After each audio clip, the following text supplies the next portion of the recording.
Hi, everyone. I'm Rebecca Aguilar, President of the Society of Professional Journalists. Today, we have a very special guest, Bohdan Nahaylo. He's a veteran journalist, author, political analyst, and the chief editor of the Kyiv Post. The Post is an award-winning top international source of English language news about Ukraine. It's been around since 1995. Bohdan, thank you for joining us. Can you hear us?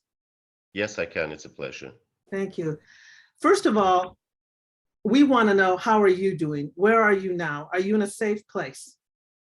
I'm in a safe place. I was evacuated a few days ago. I'm in Barcelona, where my home is. I commute between Kyiv and Barcelona. I'm mainly in Kyiv, but this is home base. I used to work for the UN. When I retired, I moved from Geneva to Barcelona. So I've been here the last few days, but I'm still running remotely the Kyiv Post operation, and I'll tell you more about that and the difficulties of doing that at this time of war. Yeah, let's jump in. Obviously, many of the people here in the audience are either journalists, student journalists, journalism educators. That is the Society of Professional Journalists. Tell us, how are you running things being in Barcelona right now? And how many of your staff are still in Kyiv? Most of the staff are in Kyiv, but unfortunately, because of the bombing through missile attacks, they are not able to be at their laptops or to have internet access for much of the time. And also our site has been attacked quite frequently and for long periods ever since the attack was launched. When was it? On the 24th in the morning. So it's clear that somebody is very interested in the full and objective news about what's happening in Ukraine, and particularly in Kyiv, going out to the outside world. You know, we produce in English, so we call ourselves the Global Voice, Kyiv, the Kyiv Post. So clearly we are a target, and we felt that very strongly. There is a dedicated hardcore of staff who are working from home now because it's dangerous. Well, it's dangerous to go to the office. It has been the last 2 days, and as of today, there is a 24-hour curfew until Monday. From this evening, it's dangerous to go out on the streets.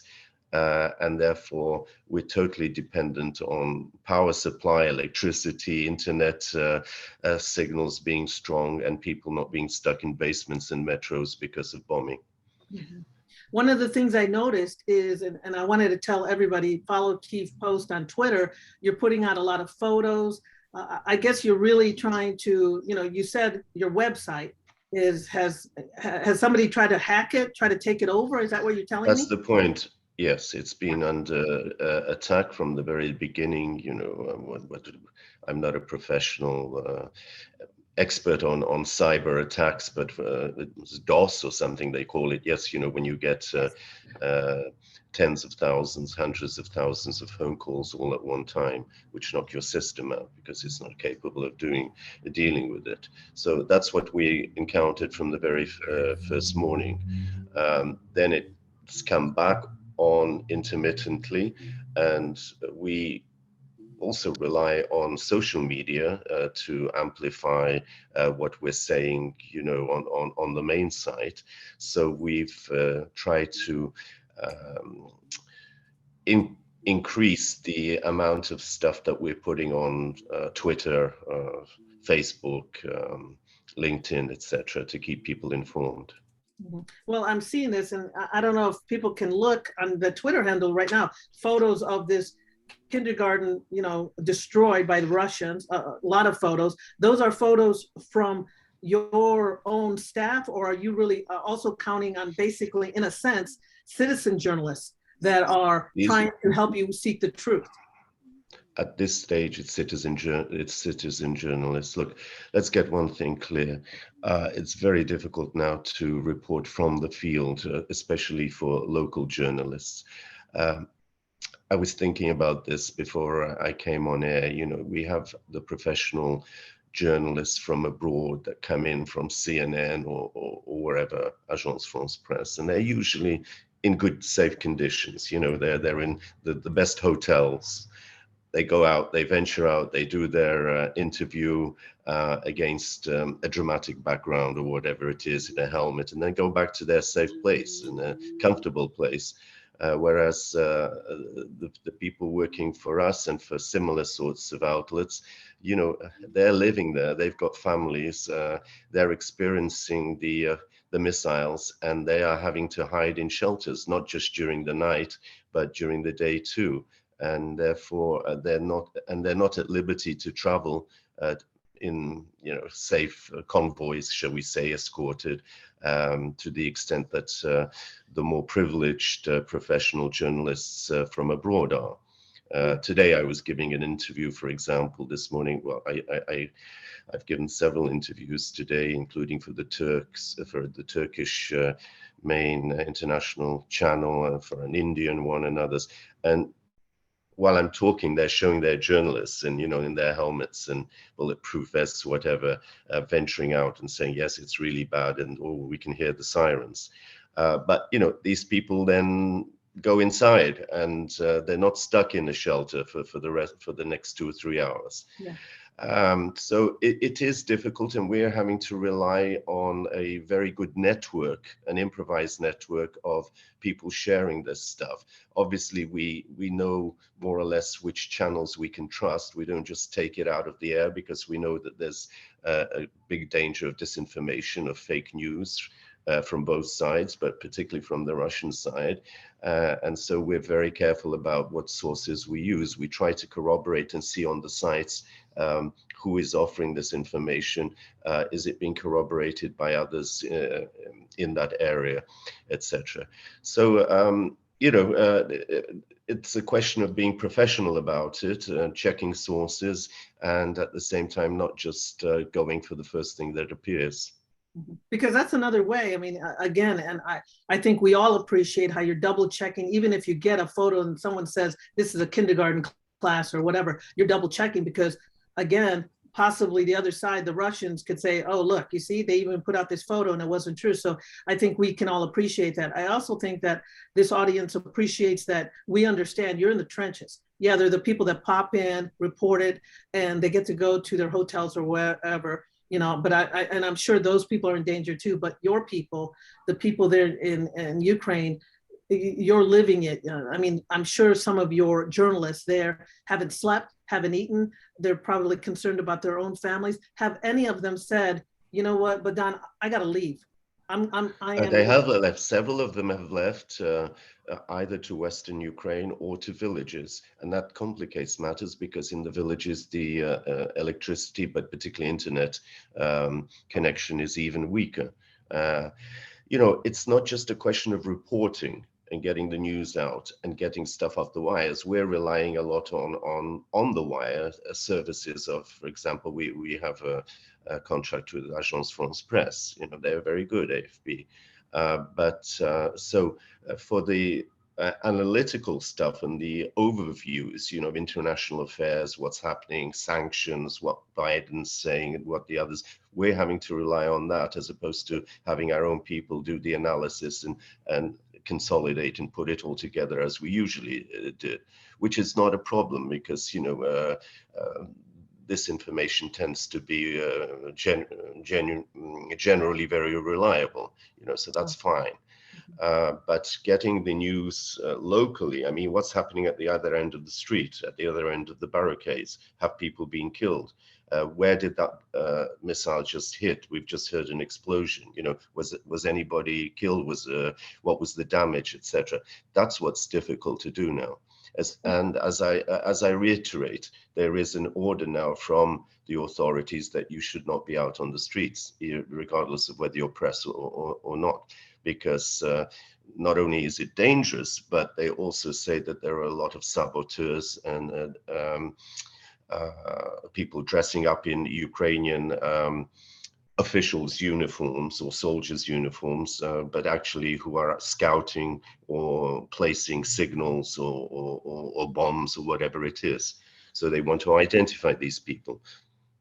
One of the Plus, things the metro stations have been closed too, in the sense that the metro system was closed today, but is being used as a gigantic underground subterranean bomb shelter. one of the things, and I say this to the audience, a few hours ago when I was watching some of the reports being brought in, and correct me if I'm wrong or there's more updated information on this, Bohdan, but that the Russians had lost 14 aircrafts, 102 tanks, 536 armored vehicles, and more than 3,000 personnel. As for the Ukraine's 198, probably more than that, dead, 3 children, more than 1,000 wounded. As the US Defense reports that 250 missiles have been launched from Russian positions towards Ukraine as of this morning. Are those, obviously there's a lot of moving parts. Things are changing per minute, per hour. When you look at that, what are we missing here in the United States that we're not seeing there? What information do we need here? And also this audience of journalists that, we should be on top of things too. Help us there. Well, you're professionals, so you obviously approach the figures with a pinch of salt. Both sides are not going to give you the truth at this particular moment, and they're not even capable of gathering all the information and even doing the body count.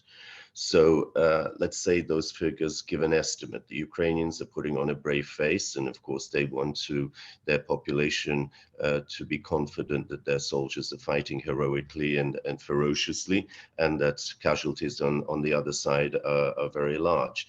Russians are not saying much about this traditionally. I mean, they usually don't talk about casualties and their planes being shot down and helicopters and whatnot. And their version is that they're only hitting military targets. There's no attempt to hit civilian ones. So in that confusion, I think what we're trying to do is put together a jigsaw puzzle and to see what makes sense. It's clear that the fighting has been on a very large scale, that it's been very bloody, and from the photos and videos that the Ukrainian side has shown, obviously the Russians have taken fairly heavy casualties. Also, it's clear from the evidence of the Russian soldiers that have been captured that many of them are very young conscripts, dazed, uncertain as to where they are. They were told that they were going for exercises, military exercises to Belarus. They haven't slept for a long time. They're clearly very scared too. But from the information that they're giving, even under pressure, it's clear that there isn't a high level of morale on the Russian side. They're following orders, whereas on the Ukrainian side, you can sense the outrage that has gelled the country once again. Hello? No, you're continue. Look, in Ukraine, what's interesting is that for the Soviet Union and for the Russians in particular, Western Ukraine had a bad reputation because it was the hotbed of Ukrainian nationalism, particularly Lviv and Lvov, as they used to call it. And that whole area, and that anti-Soviet resistance continued right into the 50s. It was very costly for both sides. The Ukrainians lost thousands, tens of thousands of people were deported, etc. Why am I mentioning this? Because the symbolic figurehead was a chap called Bandera. And so the Russians call Ukrainian nationalists who have fought, or Ukrainian patriots rather, Banderas, right? Though right. Bandera was actually in a German Nazi concentration camp for most of the war period, and then was in the West. He didn't see that action in the forests that his name was associated with. What am I leading up to? That if traditionally it was Western Ukraine that was seen as the hotbed of resistance and anti-Russian feeling, shall we say, right now they've transformed the entire country into a Bandera type of stronghold. Because what is very evident is that Russian speakers and many ethnic Russians are dying for Ukraine. That's been the case since at least 2014, when the Revolution of Dignity took place. I mean, the boys that have died essentially on the front line in the Donbass in eastern Ukraine since 2014 have been Russian speakers from the south and east of Ukraine, many ethnic Russians. And Putin inadvertently has not divided the country into Russian speakers, Ukrainian speakers. He's helped the process. He's accelerated the process of the construction of a political modern nation, as opposed to one based on some kind of atavistic, ethnographic principles, Ukraine for the Ukrainians, only Ukrainian speakers and whatnot. I mean, look, we have a president, as you know, Jewish background, was a Russian speaker from the center of Ukraine, though that's regarded by the Western Ukrainians as Eastern Ukraine, who got 73% of the vote, right, in a peaceful transfer of power. And it's very hard for the Russians to find a casus belli or an explanation, and to hear Putin 2 or 3 days ago, or even a day ago, talking about the need to denazify Ukraine. It's shocking for the population to hear that they are outraged, and they're also outraged by the fact that he has never, well, certainly in recent years when he's been so much more explicit, he's not recognized the Ukrainians having a right to a sovereign state. He's not recognizing Ukrainians as being a separate people even. They appear for him to be some kind of regional offshoot of the Russians who, under NATO, read Polish, read Austrian in the past influence, have decided they want to be Ukrainian. But in fact, they're Russians, but they don't know it. So that is insulting. Yeah. Let me just finish this thought. That's insulting. And then, of course, the outrage over the inhuman attack. I mean, getting up in the morning and seeing your city bombed, for what? Civilians dying. And what right to hit a military bases? Was Ukraine attacking Russia? And in all of this, as many of my friends are saying, people are saying, look, we've heard of so many airports being taken out, military sites. We don't hear from the Russians about one single Ukrainian missile hitting Russia yet. Though there have been explosions in the Rostov area on Russian bases and all that, but there's no mention of that. It's not as if it's a two-way process. It's a one-way directed assault. Sorry, I put the monologue. No, it's all right. I mean, we want you to, definitely educate us here. This is why we invited you. This is why we wanted to hear from you. What I find also interesting is that even in Russia, right now I was watching Nick Robinson on CNN in front of the embassy, Ukraine embassy in Moscow, right? A lot of Russian people have put flowers down. There have been, in some of these, there's video of Russian journalists protesting, saying what is going on here? They're trying to shut them down, right? There are people in Russia wondering why are we doing this to the Ukraine? What does that tell you? Because on the other hand, I'm not sure, are we being, is this something to be thrown in there to make the Russians look good? Or is this truly happening? Because I'm sure you have, friends who are Russian journalists.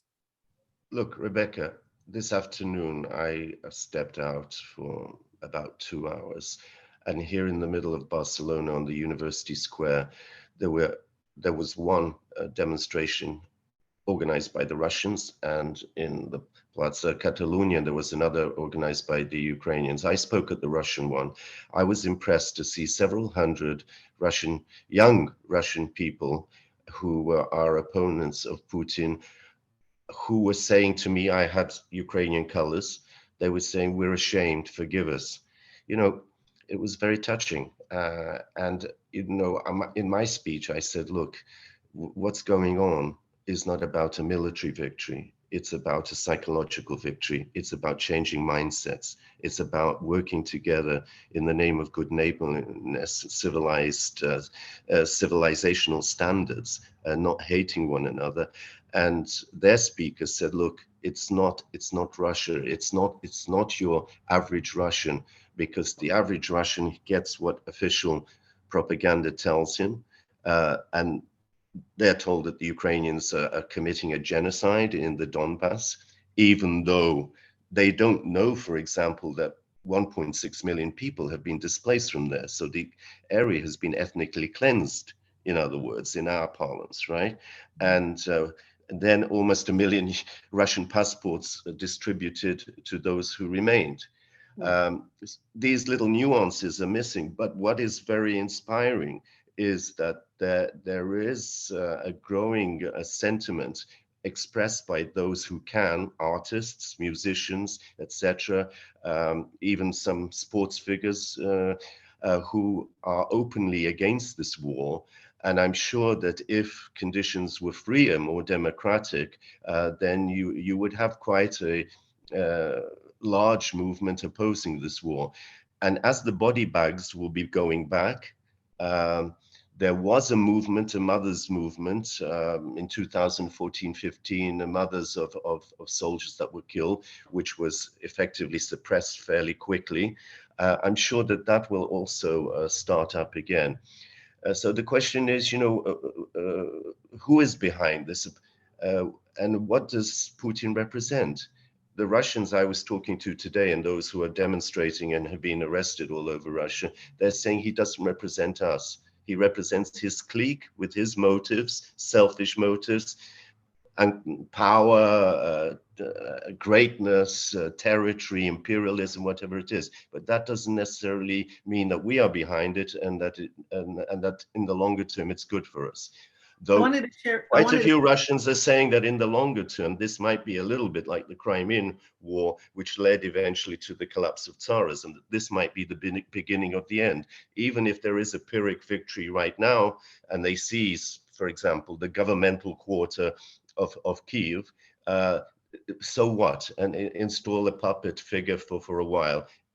What will be the end result? Ukraine is a huge country. It's bigger than France. It's bigger than Germany. You can't keep people like this down with 150 or 200,000 soldiers.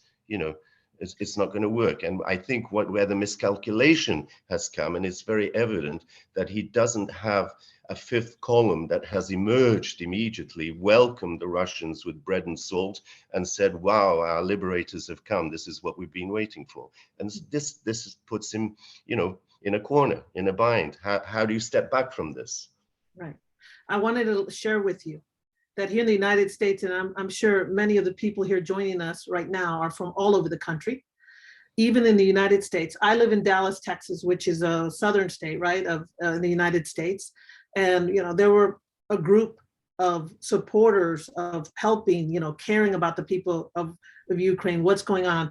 It was a support. It's not even a protest, it's a support for the people, even though you're on the other side of the world, right? It happened all over the country, from Los Angeles to New York City, everywhere. The support for the people of Ukraine is, and the colors. I mean, I know that the city, we have huge skyscrapers in Dallas, right? It was all the colors of Ukraine supporting. So I want to let you know, and to pass that along, that I know that in Barcelona, they were there to show you support, and it is inspiring and it is empowering at a time where I'm sure it hurt you to leave. I'm sure it did. Of course it did, knowing that, look, I have a British passport. I was born in Britain. I'm of Ukrainian origin. I was brought up to feel Ukrainian, and I've devoted my life to the Ukrainian cause, in a positive, constructive way.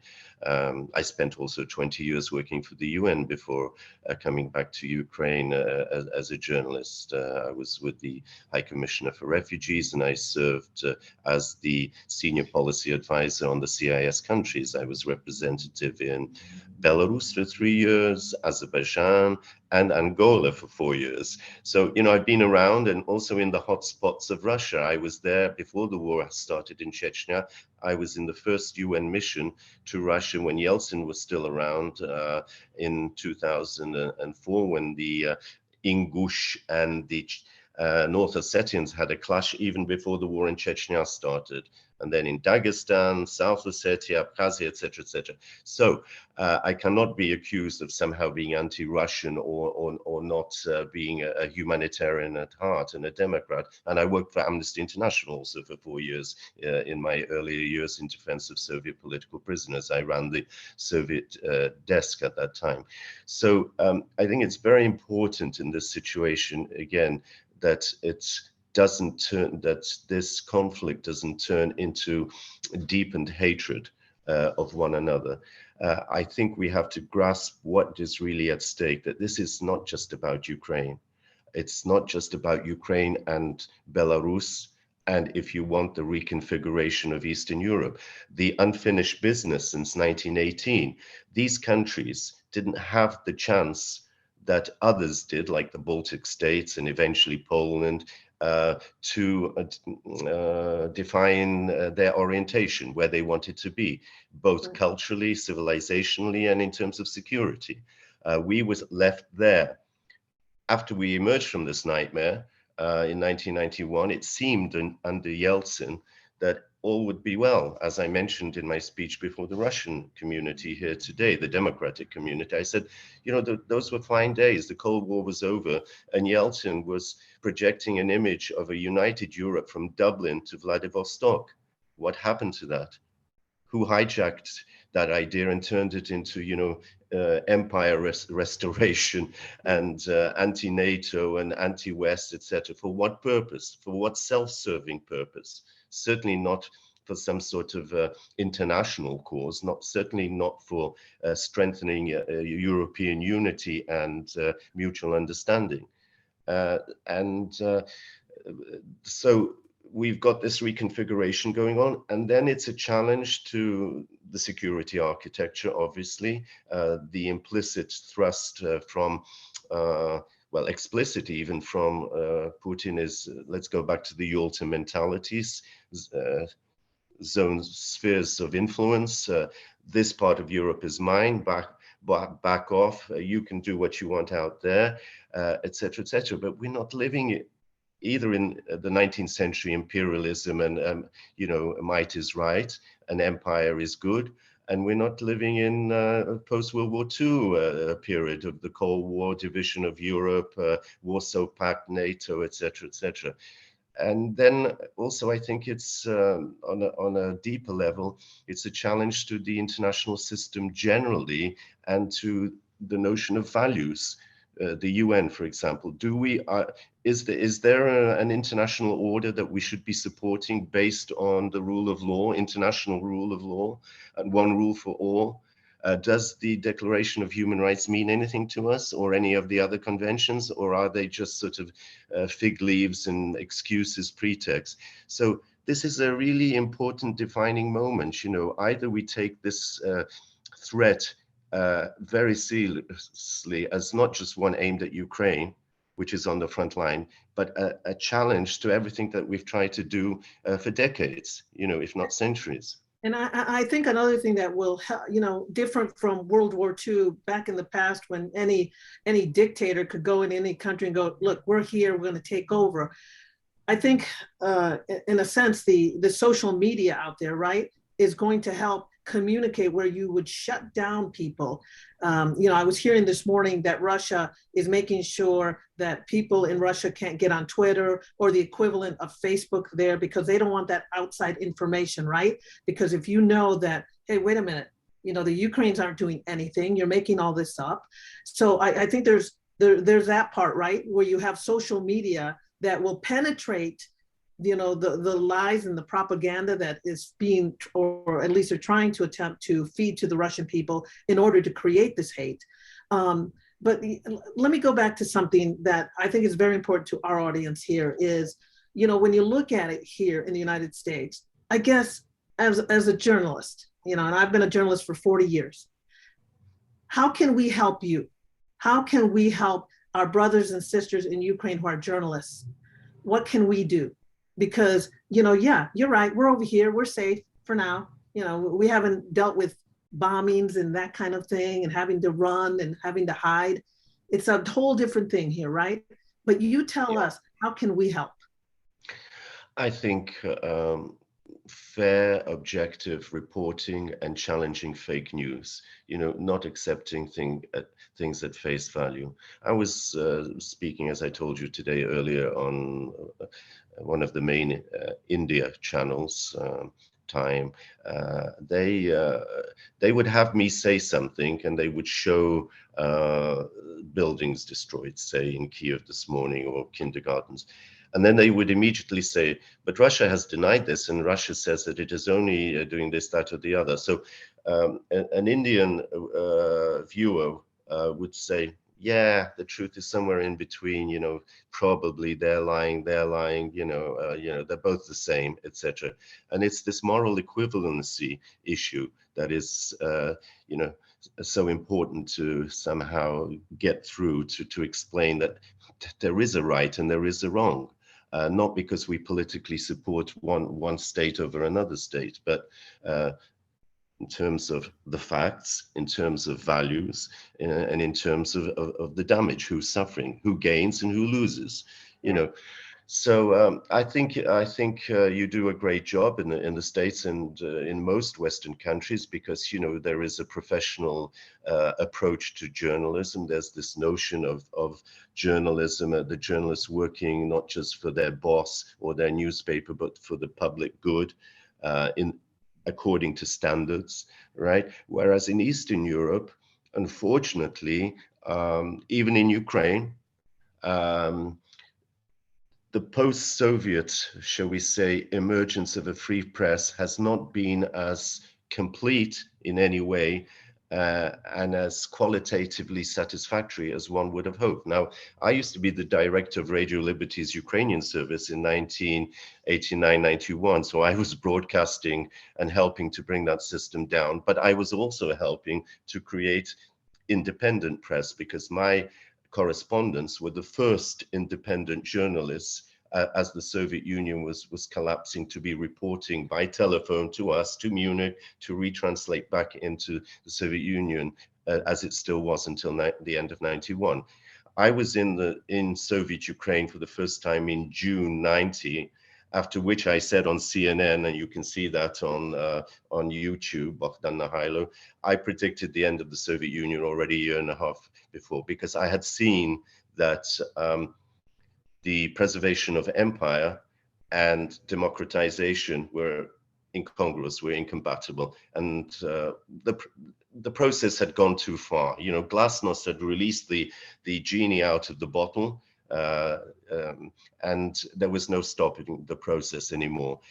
But unfortunately, given the lack of a developed democratic political culture and the free-for-all that occurred economically as the smarter people grabbed the assets of the collapsed Soviet state and became the oligarchs of today, they essentially bought up the media, the so-called independent media, and most of the media in Ukraine, not to mention Russia, where it's even worse, now is in the hands of the extremely rich oligarchs, tycoons, who monopolize this sphere, and of course are not interested in objectivity, but only in the projection of their image and their political team, etc. So in Ukraine, this has been a big problem, getting that across. And say some of the talk shows that we've had are extremely one-sided. You either support this candidate or this political figure and you don't allow somebody else, or you interrupt them during a discussion. It's kind of Jerry Springer, as he used to be, politically for effect, but with a spin always on it. And right. I'm very disappointed as somebody that tried to pioneer a genuinely Western type of approach to journalism. So maybe this whole bad experience, tragic experience, will again force people to return to basics, to roots, and realize how important it is to be telling the truth and to be objective and to work for a common good as opposed to just for a tycoon. Well, I will say this, that we also have those kind of channels here that, exactly They paint a certain way. They have their own side. They have their own talking heads that talk a lot. But one of the things that we have to learn, and many in this audience as journalists, is that even as we get information from the Ukraine, is to continue digging deep. Is that photo legit? This is why I say follow, for example, the Kyiv Post on Twitter. And I'm sure that if anybody tried to hack your account, there's a way for you to alert all the journalists that are following and looking at your photos and that kind of thing. One of the questions, and again, anybody in the audience, if you have any questions, please feel free. Bohdan will take them. Have you advised your staff? Here's a question. Have you advised your staff not to use their names when filing stories? Just for protection. But I have ever since this started, and there's only, I think, 2 that have continued to do that, and they choose to do that. The rest we just put Kyiv Post. No, you're absolutely right, because if there is a temporary occupation, these people will be targeted, especially as they're writing about atrocities, about sort of human rights violations, and more or less giving the outside world not the rosy picture that Putin would want you to have. Not that any of you are naive enough to believe that, but still. So clearly there is a problem, and it's been obviously easier for me because I'm British. I have a British passport, and my embassy told me, get out. You will be targeted. You are running an operation that puts you in the front line, and you're very exposed. You'll be branded as a NATO spy or an instigator, because you're from outside. And I felt you're very well known. I mean, you are the perfect person to shut down because you're a walking piece of history, and so Thank you. You are. I mean, right. I belong in a museum. Is that what you're saying? No, but you know what I mean. All the history. I mean, I'm going to tell something to the audience right here. They have to see that 1990 CNN interview. I saw July 1990, yeah. It's there, and you did predict about the breakup of the Soviet Union. And I think that, what I appreciate today is that are we in the United States, reading about the Ukraine and Russia every day? No, of course, we have our own issues in the United States. But right now, as the family of, I consider journalists, a family. Whether you're in Africa or Ukraine or wherever, we're a family, and especially the ones that believe in the truth. The SPJ has a code of ethics that we believe in the truth. We don't believe in harming anybody, and believe me, there are many journalists here, many journalism educators, many student journalists, that everything that you're sharing with us, we go home today. And yes, you're right, we're in the safe area here, and thank God you're in Barcelona and you're safe. But we do worry about the journalists who are back there, because, we as journalists are known to run towards the danger, right? Instead of running away. And that is what your team is doing in Ukraine right now. I mean, I'm sure many of them could say, hey, I'm leaving. This is not worth it. But that's the beauty about being a journalist, right? That we continue going forward. So what do you see for your, I look at it like, I don't know what it's like to run a staff from Barcelona and they're in the Ukraine. Are you telling them, are they saying, hey, we're going to stay here until whatever happens next? How do you keep them motivated? How do you keep them safe? How do you keep them inspired? You know what I mean? I don't have to do that because the situation already takes care of that. I've used the word outraged many times. I think people are shocked, outraged, and they're defiant. They want to do their bit. Not everybody is going to go out with a rifle or a machine gun or in an armored vehicle to fight. There are other ways of fighting and defending, and being a journalist and being at your post is one of them. That's the one that we choose to do. I gave my staff at the beginning of this week, when it did seem highly likely that an attack would come, though I must say that the general feeling amongst the Ukrainian population was one of skepticism. They did not believe that Putin would attack. They felt that this was, extreme brinkmanship to extract concessions, but who in this age would actually attack a neighbor, etc., and for what? So we were waiting perhaps for a casus belli, for some staged incident, a false flag type of incident that would be the trigger. Then we knew that it was likely. But just to come out of the blue as it was, even though the dates were being predicted, I mean, I was warned by American colleagues in the know, as friends, who told me 2 months ago, 2.5 months, that the 23rd of February would be the date. In fact, it was the 24th, right? So, but the population in Ukraine, being reassured by their leadership for the sake of preventing panic and disorder and anarchy and raiding of shops and whatever, they were told everything's under control, be calm, it's highly unlikely. We don't have the indications, despite the huge buildup of forces on Ukraine's borders, that's there to scare us into making concessions. And it's really to bargain with the West, with, but when the attack came, people said, my God, this is war and we have to do our bit. And as I'm repeating myself, I assume that the assumption on the other side was that there would be panic, people would give in, they would say, oh my God, we can't take on Russia, this is too much for us, especially as we don't have arms from the West. We have some arms. Thank you, America, thank you, Britain, thank you, Canada. Even Germany today is saying that it's going to send some arms finally, at the last minute. But the thing is that there is this feeling that we have to do our bit. I said to my journalists at the beginning of the week, this is what I was trying to get to, look, it's up to you. Work at home. There's no point going to the office. It's risky coming into the center of town. Work as long as you feel safe enough to work, and take precautions about your identity, as we've spoken about.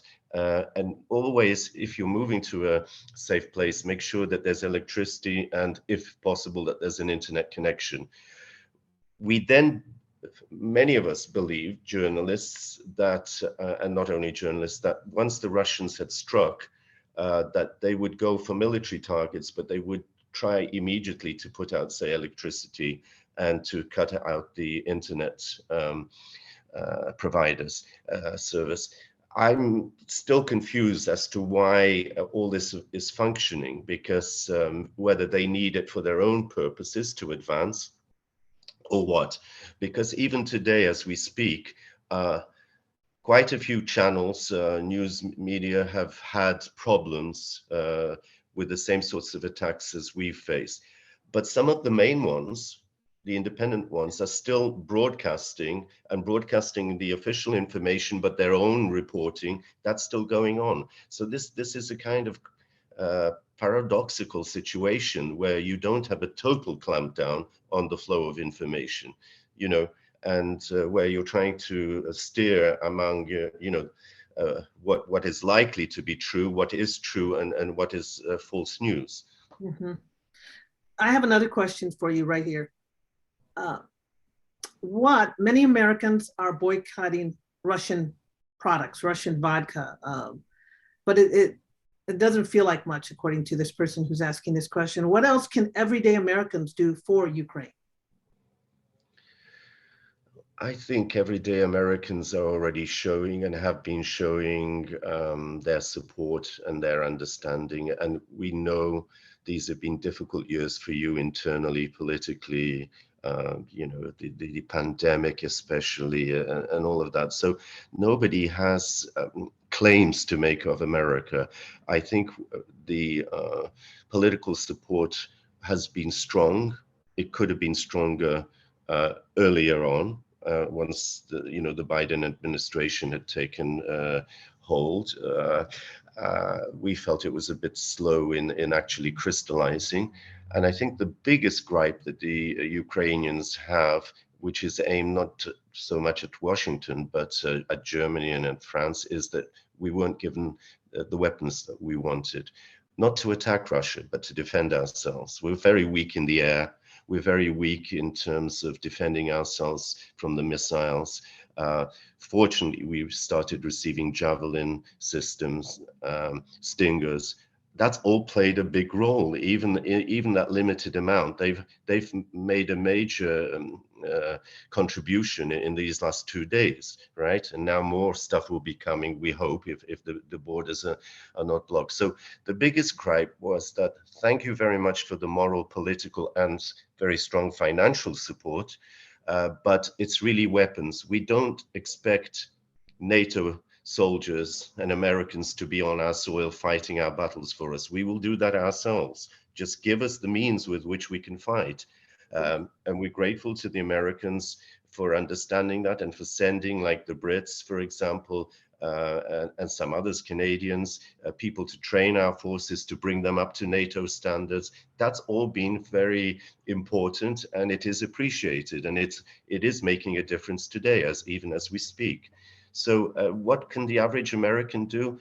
I can't call on the average American to, well, try and persuade your congressman or the government to be more supportive. You are very supportive, short of accepting us into NATO, which at this moment is not on because the war is going on, and it's fraught with all sorts of difficulties, and dangers. I think when we get out of this difficult situation, when our darkest hour becomes our finest hour, then I think an accelerated acceptance into NATO and hopefully the EU as well, that would consolidate our position, and in any peace settlement that is reached, which I'm sure is not going to be just a bilateral one, it will have to be within the context of a new European security architecture, that the borders should be there where they're fixed, and no more changing of them, no more sort of arbitrariness, by rulers who decide that they want to go down in history as restorers of empire. I have one more question. Does the populace think it was the right decision to prevent panic over greater preparation? I've been asked that question 3 times today by 3 different channels. I don't think people are talking about that right now. I think this is a question that will be asked in the aftermath, once the dust and gunpowder dust settles. Yes, that will be a question that will be addressed. Tactically, was it the right approach or not? But at the moment, I think all attention is focused on resistance, on standing firm, not allowing the Russians to decapitate the leadership and to seize control of at least the governmental district of the capital. All right. Another question. I know you can't predict the future, but what do you think will be the end result of this war attack? What do you think? I think it will be a very positive one, despite the heavy losses and casualties. Look at what Europe went through in World War II.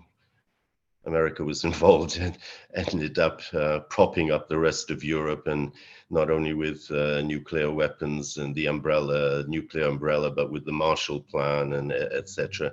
I think after this, after the damage and the human costs and all of this, I think we will see, at least for another 20 or 30 years, an arrangement that will be more, shall we say, appropriate to the realities that have been there and existed. So I'm speaking in Baroque language, but I think that this reconfiguration of Eastern Europe will actually be completed. I think Belarus, we haven't heard their final say. They're under a dictatorship, and much of, I suspect, some of the motivation behind Putin's push into Ukraine is to make sure that Belarus also eventually doesn't slip away, and that he keeps his control over this eastern part of Europe, which is his western flank of Russia. And I think we will see a democratic, Western-looking Belarus in partnership with Ukraine, Poland, the Baltic states, who will, within Europe, have their own voice and be a balance to Berlin and Paris. So geopolitical reconfiguration, and shall we say, another balance of power. Yes, these countries are not as rich as Germany, say, and don't have maybe the tradition of France. But now that Britain has left after Brexit and is an autonomous player, but a key member of NATO, but is running its own foreign policy that is very supportive of Ukraine and Eastern Europe, I think that out of all of this, we will have a new security architecture which will update the moribund pro forma OSCE, will, shall we say, update the Helsinki arrangement of 1975, when it seemed that that was the best formula possible at that time. We need something a little bit more imaginative and geared to realities and to the aspirations of the peoples affected. Well, I want to say thank you so much for spending time with us. I know it is a difficult time for you. I appreciate your time. I know our audience appreciates it. Our prayers are with you, your staff, and the people of Ukraine. Thank you so much. I hope that, we can check back with you during this time.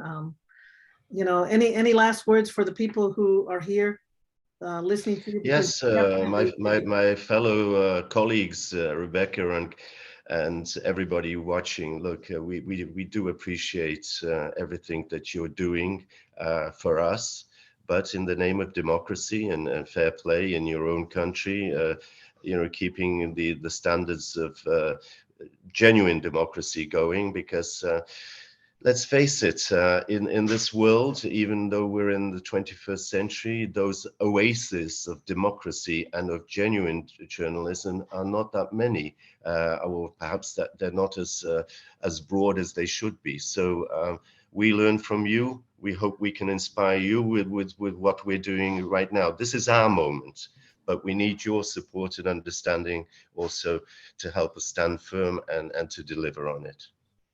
Well, I will tell you this, that thank you for your courage, your compassion, and I hope you understand that even though we are one ocean apart, we are here for you. We're here to support you, to be here for you. Rebecca, I'm sorry I interrupt you. We're not oceans apart. You're on the other side of my screen in my living room. You are present. You are present in my life, and you are present. You're right next to me. In this day and age, we don't talk about oceans dividing us. Yeah, we're not. You're right. You're right. And fortunately, we have these virtual platforms to help unite us. And again, thank you so much for joining us and educating us and guiding us on how we can help you. I want to say to the people who showed up right now, thank you so much, because this is an important conversation that I know that you as journalists will take it back to the people in your communities. Bohdan, whatever you need, we are here for you. Please let us know. I want to say goodbye to everybody. We will be in touch with you and your staff. Thank you so much. All right. Thank you so much. Thank you, everybody. Thank you. Be well. Our prayers are with the people of Ukraine. Thank you. Thank you.